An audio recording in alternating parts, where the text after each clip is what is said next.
Assalamualaikum, welcome back to RSL School of Grammar. I hope you are doing great and fine by the grace of Allah. As you know that पिछले कहीं दिनों से मेरा video नहीं आया. As you know that यहाँ पे हमारा जो इंटरनेट फैसिलिटी थी 5G की वो that has been banned by the government. तो उसकी वजह से मैं वीडियो अपलोड नहीं कर सका. I am very sorry for that. तो चलो आज कल शाम को इंटरनेट रिस्टोर हो गया तो मैंने सोचा आज अपने व्यूअर से रूबरू हो जाते हैं with beautiful session. As you know that मैंने टॉपिक स्टार्ट किया था एक्टिव एंड पैसिव वॉइस. मैंने बोला था बड़ा इंपॉर्टेंट है फॉर द स्टूडेंट्स की बात अगर करें उनके लिए भी और जो जेके एसएसबी एस्पिरेंट्स उनके लिए भी, क्योंकि उनके सिलेबस में एक टॉपिक ये मेंशन है इंग्लिश ग्रामर की बात करेंगे. तो मैंने इस पे आपको लेक्चर दिया था, वो इंट्रोडक्शन पार्ट था. इसमें इंट्रोडक्शन किया था वॉइस किसे कहते हैं, एक्टिव पैसिव वॉइस किसे कहते हैं, ये सारा कुछ. तो आज कुछ बेसिक रूल्स की बात करेंगे, उसके बाद हम इसके आगे बाकी जो होगा वो इंशाल्लाह इसके आगे देखेंगे हम. तो आज मैंने कुछ बेसिक रूल्स जो है जो पता होने चाहिए थे before starting the main part of this active passive voice. तो उससे पहले भी पता होने कुछ बेसिक रूल्स के बारे में पता होना बहुत जरूरी है. आज का लेक्चर उसी पे हम रखते हैं. आई hope you will enjoy this session with me. So let's get started. यहाँ पे लिखा है मैंने रूल्स, कुछ बेसिक रूल्स है जिनके बारे में पता होना जरूरी है. पहला रूल है the object of the verb in the active voice become the subject of the verb in the passive voice. मतलब हम जब सेंटेंस को चेंज करते हैं कहां से, एक्टिव वॉइस से पैसिव वॉइस में, तो हमारा सेंटेंस की जो कंस्ट्रक्शन होती है वो क्या होता है, वो सब्जेक्ट होता है, वर्ब होता है और ऑब्जेक्ट होता है. इन्हीं तीन से बनता है. ये हमारा है एक्टिव वॉइस में. एंड पैसिव वॉइस में क्या करते हैं, पैसिव वॉइस में जो ऑब्जेक्ट होता है ये बनता है सब्जेक्ट. वही मैं लिख रहा था, object of the verb in the active voice becomes the subject of the verb in the passive voice. जो यहाँ पे ऑब्जेक्ट है एक्टिव वॉइस की मैं लिख रहा हूं अभी, जब पैसिव वॉइस में चेंज करेंगे अब यही ऑब्जेक्ट क्या बनेगा, ये बनेगा सब्जेक्ट. ये बनेगा. पर सेंटेंस की कंस्ट्रक्शन को चेंज करते हैं. कैसे, हम यहां पे सब लिखेंगे object plus is am are plus verb की third form plus by plus subject. अब देखो बना the object of the verb in the active voice. अब जो यहाँ पे ऑब्जेक्ट था एक्टिव वॉइस में, ठीक, becomes the subject of the verb in the passive voice. देखो पैसिव वॉइस में क्या बन गई है, सब्जेक्ट बना. यही था पहला पॉइंट. दूसरा, preposition by is use in the passive voice. हम जब चेंज करते हैं एक्टिव से पैसिव में तो हम प्रीपोजिशन बाय का यूज करते हैं. देखो मैंने यहाँ पे लिखा है बाय, यहाँ पे लिखा हुआ है by. Object plus is am are plus verb की third form plus by plus subject लिखा है मैंने. ये पॉइंट सेकंड है. The be form must be used according to the tense. जैसा टेंस होगा वैसा, मैंने बी फॉर्म मतलब हो गया जो हमारे प्राइमरी वर्ब्स आते हैं be, do and have. Be में आता है is am are was were. तो बी देखो मैंने लिखा यहाँ पे इज एम आर. इनमें से जो भी होगा, जैसा मेरा ऑब्जेक्ट होगा वैसा मैं यहाँ पे यूज करूंगा. इनमें से कोई तीनों में से एक, वही लिख रहा है यहाँ पे.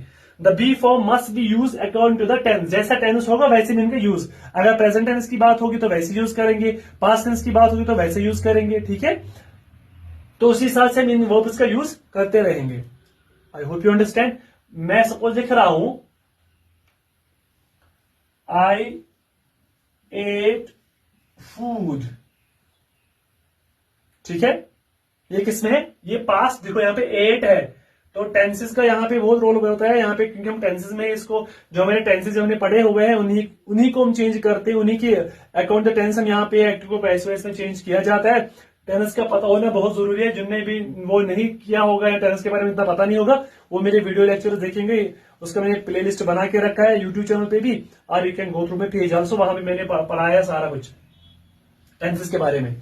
आई एट फूड, ये पास्ट टेंस में, क्यों, क्योंकि यहाँ पे वर्ब की सेकंड फॉर्म यूज हुई है. जब मैं पैसिव में चेंज करूं मैं लिखूंगा फूड वाज ईटन बाय मी. अब देखो मैंने यहाँ पे लिखा वाज. वाज किस कैटेगरी में आता है, बी वाले वर्ब. लेकिन मैंने वाज लिखा, यहाँ पे लिखा मैंने, यहाँ पे लिखा था मैंने इज एम आर. क्यों, क्योंकि यहाँ जो मैंने सेंटेंस में भी लिखता मैं ऊपर वो होता प्रेजेंट सिंपल में. यहाँ पे किसमें है, ये पास्ट सिंपल में. तो जिसमें मैं क्या लिखा है मैंने, वाज. ये मैं लिख रहा हूं. The be form must be use according to the tense of the verb. जैसा आपका टेंस होगा हम बी कैटेगरी वाले वर्ब्स को वैसे वैसे यूज करते रहेंगे. जैसे मैंने यहाँ पे एग्जाम्पल में वाज लिखा, बोल के सर ये वाज कहां से लाया, क्योंकि मेरा जो एक्टिव वॉइस में जो टेंस है मेरा वो पास्ट सिंपल टेंस है. तो यहां में is am are was use नहीं कर सकता था. I hope understand. ठीक, बाय यहां पर भी यूज हुआ और यहां पे. अच्छा, past participle form of verb, main verb must be used. ये देखो यहां पे एग्जांपल लिखा हुआ है. मेन वर्ब यहां पे क्या है, एट. इसकी मुझे कौन सी फॉर्म यूज करनी पैसिव वॉइस में, पास्ट पार्टिसिपल फॉर्म. देखो 8 की पास पार्टिसिपल फॉर्म क्या है? ईटन। यहां पर मैंने लिखा है object plus is am are plus verb की third form minus past participle form. Third form minus कौन सी वाली फॉर्म? Past participle. प्रेजेंट पहली, past second, past participle third form होगी। तो दैट मीनस हम जब एक्टिव से पैसिव में चेंज करते हैं, हम मेन वर्ब की थर्ड फॉर्म यूज करते हैं, या you can say past participle form. I hope you understand this point also. I ate food, यहां में एट को मैंने चेंज कर दिया किसमें? ईटन में। ईटन कौन सी फॉर्म है? पास पार्टिसिपल फॉर्म। इसके बाद आई होप आपको पॉइंट समझ आ रहे होंगे मेरे। Transitive verb can be change. अच्छा, खाली हम ट्रांजिटिव वर्ब को चेंज कर सकते हैं from active to passive. Transitive verbs को चेंज नहीं किया जा सकता। देखो आप सेंटेंस की कंस्ट्रक्शन क्या है? सब्जेक्ट, वर्ब और ऑब्जेक्ट। तो अगर याद होगा आपको, मैंने पढ़ाया हुआ है जो मेरे स्टार्टिंग के लेक्चरर्स थे, चाहे मेरे यूट्यूब चैनल पे है या पेज पे भी है, कि मैंने वहां पढ़ा है ट्रांजिटिव वर्ब किसे कहते हैं। ट्रांजिटिव वो हो गया जहां पे हमारा सेंटेंस स्टार्ट होता है सब्जेक्ट से, एंड होता है ऑब्जेक्ट पे, ठीक है, और हमारा एक्शन जो होता है वो स्टॉप नहीं होता विद इन द सब्जेक्ट। देखो यहाँ पे सेंटेंस क्या है? Subject, verb and object. मतलब मेरी एक्शन स्टार्ट हुई कहां से? सब्जेक्ट से, एंड कहां पे हुई? ऑब्जेक्ट पे। हम कहेंगे ये ट्रांजिटिव वर्ब है, हम कहेंगे ये ट्रांजिटिव वर्ब है। तो इसी सेंटेंस को हम पैसिव में चेंज कर सकते हैं। क्यों? क्योंकि आप देखो, जब चेंज करना है पैसिव में, कंस्ट्रक्शन ही चेंज होती है। पहले आता है ऑब्जेक्ट, उसके बाद is am are plus verb की third form plus by plus subject. I you understand this point कि ट्रांजिटिव वर्ब्स को हम चेंज कर सकते हैं from active to passive voice. Clear है? इसके बाद it is impossible to change present and past perfect continuous. मैंने बोला टेंसेस के हम टेंसेस जो हमने पढ़े हुए हैं, हम उन्हीं को चेंज करते हैं यहां पे from active to passive voice. लेकिन कुछ एक्सेप्शंस है। Present perfect continuous, past perfect continuous और future continuous and future perfect continuous को हम चेंज नहीं कर सकते active to passive voice. Very very important for students. क्यों? अगर कहीं पे एग्जामिनर ने ऐसे डाला, आपको ये वाला सेंटेंस डाला एक्टिव वॉइस में, हम इसको चेंज करने बैठेंगे, ठीक है, चेंज करने बैठेंगे और सेंटेंस वो पूरा ही गलत होगा अगर इसको हम चेंज करेंगे। तो ये इम्पॉसिबल है। Present perfect continuous, past perfect continuous, future continuous and future perfect continuous को हम चेंज नहीं कर सकते from active to passive voice. इसको याद रख लीजिए, दैट इज वेरी इंपॉर्टेंट। क्यों नहीं करेंगे चेंज? क्योंकि हम जब सेंटेंस को चेंज करेंगे, यहां पे मेन वर्ब दो बार यूज होगा। क्या होगा?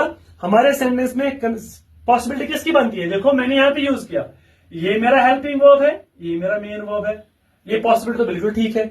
अगर आप सेंटेंस में, एक ही सेंटेंस में दो बार मेन वर्ब आएगा, क्या वो ग्रामेटिकली सही है, गलत है? That is wrong. That's why हम इन टेंसेस के सेंटेंस को चेंज नहीं कर सकते from active to passive voice. याद रखना, present perfect continuous, past perfect continuous, future continuous and future perfect continuous, इनको हम चेंज नहीं कर सकते from active to passive voice. ये थे कुछ basic rules about active and passive voice. I hope you will enjoy this video और आपको ये अच्छा लगा होगा ये वीडियो। अगर कहीं पे कोई कंफ्यूजन है, आप मुझे कमेंट सेक्शन में बता सकते हो। मैं दोबारा इस पे आपको यहाँ कल इस पे और एक वीडियो लाऊंगा, इसको दोबारा एक्सप्लेन करूंगा। अगर वो नहीं, आप इसको एक दो बार देख लीजिए एंड आपको इंशाल्लाह समझ आ जाएगा। आई hope you will enjoy this video also. If you like my videos, hit the subscribe button. Do like, share, follow my page as well as my YouTube.